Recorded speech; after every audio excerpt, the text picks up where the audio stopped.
Бүгінгі оқырмандарымызға Қойшыбаев Бейбіт Орынбекұлының жазушы, публицист, ғалым, тарих ғалымдарының кандидаты «Тарих және тұлға» атты кітабын ұсынып отырмын.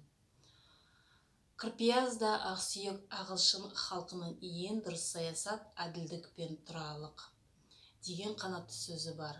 Осы анықтаманы танымал тарихшы қаламгер Бейбіт Қойшыбаевтың өмірі мен шығармашылығына қатысты айтуға болар еді. Өйткені Бейбіт Орынбекұлының азамат ретінде де, жазушы ретінде де өмірлік ұстанымы тұрақтылық, шыншылдық және әділдік. Сол үшін ол талай қудалау мен қысым, қиянат көрді, жазықсыз жапа шекті. Бейбіт Орынбекұлы осалдық танытпай, ұстанған бағыт-бағдары қағидатынан айныған жоқ.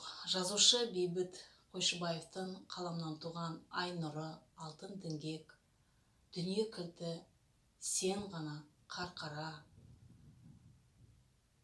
жазықсыз жапа шеккендер Әлихан Бөкейханов, Бақытжан Қаратаев, Саттар Ерубаев, Рух, 1905 жыл, Сұлтанбек Қожанов, Жастық шақ жырлары тағы басқа 30-тан астам кітап жарық көрді.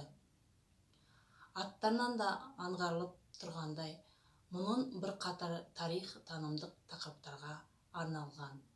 Тарих және тұлға жинақталған кітабынан оқырман қазақ халқының қалыптасу және этностық атауы мен мемлекеттігін құру, бір орталықтандырған қуатты жандық жасақтауға тырысу және отарлану кезеңдері мен патшалық тұсындағы азаттық аңсаған көтерілістер, кеңестік кезеңдері мен патшалық тұсындағы дәуіріндегі ұлттық мемлекеттік межелеу шыншылдықтары мен кезеңнің қылмысы, азаттық идеяның өміршеңдігі жөнінде оқып, жаңағы оқырмандар таныс бола алады.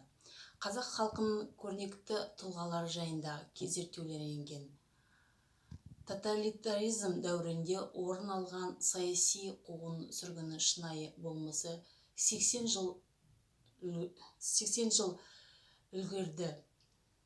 Үлкен террор, оның қасіретті салдары, репрессия құрбандары турасында да әңгімеленеді.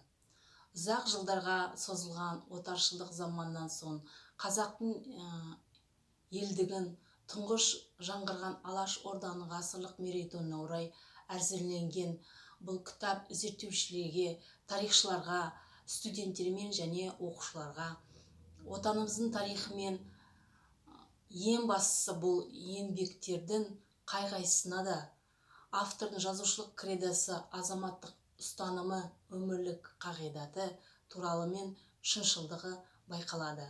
Бұл кітап көпшілік оқырманға арналады.